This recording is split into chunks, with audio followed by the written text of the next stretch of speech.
examine how this war will turn out, okay? So, I've said this many times, but the Americans are losing this war. And the main reason is the problem of hubris.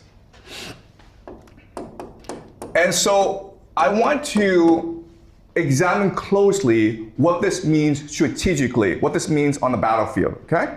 So war is fought across 4 dimensions, all right?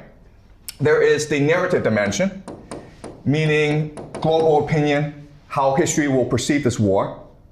There is the political dimension, meaning how your allies perceive this war, how your domestic base perceive this war. There's the economic, and then there's the military. If we examine this war closely, the Iranians are fighting a very different war from the Americans. What the Americans are doing is basically they are shifting the narrative, political sphere, and economic sphere to fit their economic strategy, okay? Their economic strategy is decapitation, which forces surrender, right? So what they want to do is they want to not destroy the Iranian leadership, destroy the Iranian economy to force a surrender, in which case the Americans can dictate terms. That is their strategy, and that's about it. And they are forcing the narrative space, the political space, and the economic space to conform to the military strategy, meaning that they expect the allies, NATO, they expect the media, they expect the economy to support this strategy. So, for example, in the political space, Donald Trump has ordered NATO to come and open up the Strait of Hormuz, okay? And also, Donald Trump refuses to acknowledge the fact that this war is very unpopular back in America.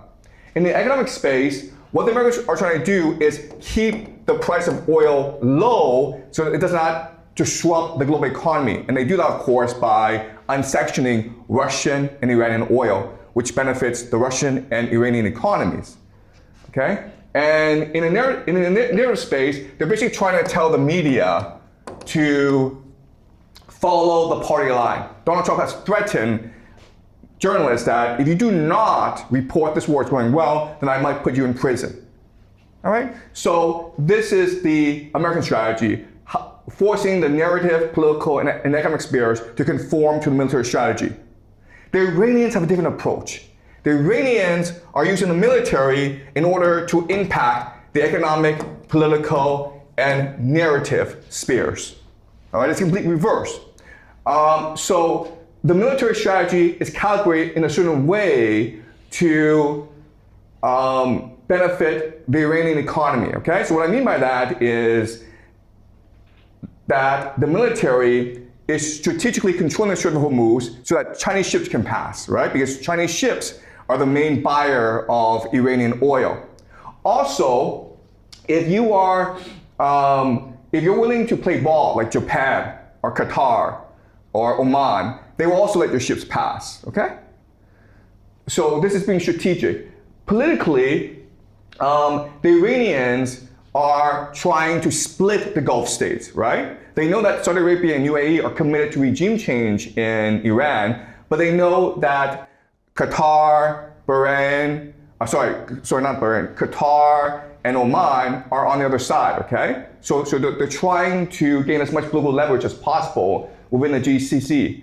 And the narrative is they're trying to shape global opinion and trying to make everyone believe that they are on the right side of history. And most people believe that. In fact, you have a lot of Americans who are rooting for the Iranians to win, all right? So this is a very different, these are two very different strategies. All right, so let's talk about the advantages and disadvantages of both strategies. Okay, so from the American perspective, the fact that you have this approach of making the world conform to your military strategy basically means that you lack what we call reflection, okay? Meaning that you're not able to sit down with your strategists and discuss how this war is going and how to make changes. But the Iranians are able to do so because the military has to conform to the economic, political, and narrative strategies, okay? Second is flexibility. And what I mean by that is the military strategy, if it's not going well for the Americans, they lack the capacity to reflect and make changes. So what they do is they double down, okay? They accelerate the process of bombing in Iran, even though it's probably not getting them anywhere. Also, much more importantly, the Americans will choose much more self-destructive, desperate strategies, such as sending ground troops. It is possible by this weekend, ground troops will be sent into Iran, which most military analysts believe to be either countereffective or suicidal, okay? The Iranians, on the other hand, can adapt their military strategy to the economic and political realities, okay? So for example, what they're doing now is they're charging tolls to cross the Strait of Hormuz, okay? And the third difference is the idea of resilience. So, in other words, if you make the world and America conform to your military strategy, they won't support you. That means that if you're losing troops and you're losing equipment, it is very hard to replenish, resupply. Whereas the complete opposite in Iran, where because they are winning popular opinion, because their economy is becoming stronger in this process, because they're winning more political allies, they can actually draw on more support from the population, and they can also recruit foreign fighters and foreign support, foreign sympathy for their cause, okay? So for these reasons, I believe that America is losing this war and that ultimately this war will be lost. When this will happen, we don't know, because America is an empire and they can actually drag us on for at least 20 years, all right? Okay, so now that we've discussed why America will probably lose this war, I want to now shift our focus to discuss how the world will change because of this war. What does the end of this war look like? And to do that, what's really important is to go back to our model of how the world works, okay? So remember, last week we discussed the structure of the world. And at the very core is the empire. Because the empire provides the muscle, the military might, to shape the contours of reality, okay? And then with the empire, you have the finance, okay? Finance includes City of London, Wall Street, Bank of International Settlements, and asset managers, and they are the game masters, okay? Okay, the empire is the muscle, but the finance are the ones who actually set the game. And then this creates the global economy, which is based on the US dollar, right?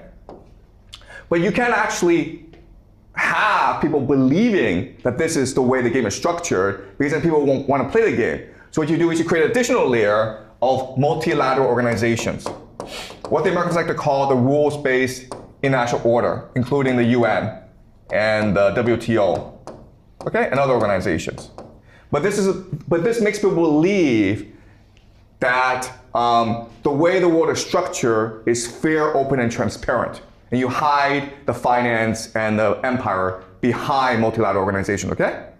And then to justify this system, you have the culture, education, and media, which then creates the different legal infrastructure of different nations and the values as well, okay?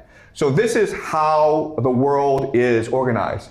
We also discussed how there are these organizations that are above the nation state, that are above the system, in order to benefit from the system, to keep it going, but also to extract rent from it. And these include intelligence,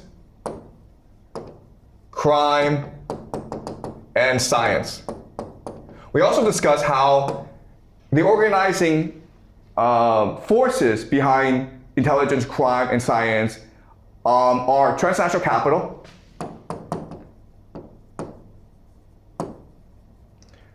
secret societies, as well as elite families. And we discuss how they are bound together by a concept called the occult, which we'll study later on, okay? But the idea of the occult, okay? So this is the structure of the world. Now, once this world is created, what you need to understand is that the people in the different spheres who benefit from the system, first and foremost, their interest is maintaining that status quo, okay? So their interest is in maintaining the status quo.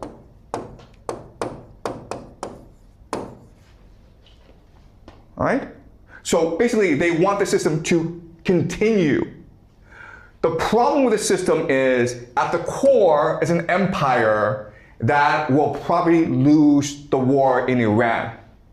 And this creates a problem, because if the empire falls, then it's possible that this entire edifice falls as well. So the only solution is to replace the empire, the American empire, with another empire, all right? That is able to provide the muscle for this system. And this empire, I've argued in the past, is of course Israel. And this is what we call Pax Judaica. Okay? So on the surface, it seems like this war is one between the United States and Iran. But in reality, what this war really is about is a war between the United States and Israel, where the American empire has become corrupt, incompetent, and arrogant. And so now Israel sees an opportunity to replace the American empire in the system. And it's something that eventually every aspect of the system will agree to do. All right? So the main outcome of this war, when it ends, is that Israel will replace America in the Middle East.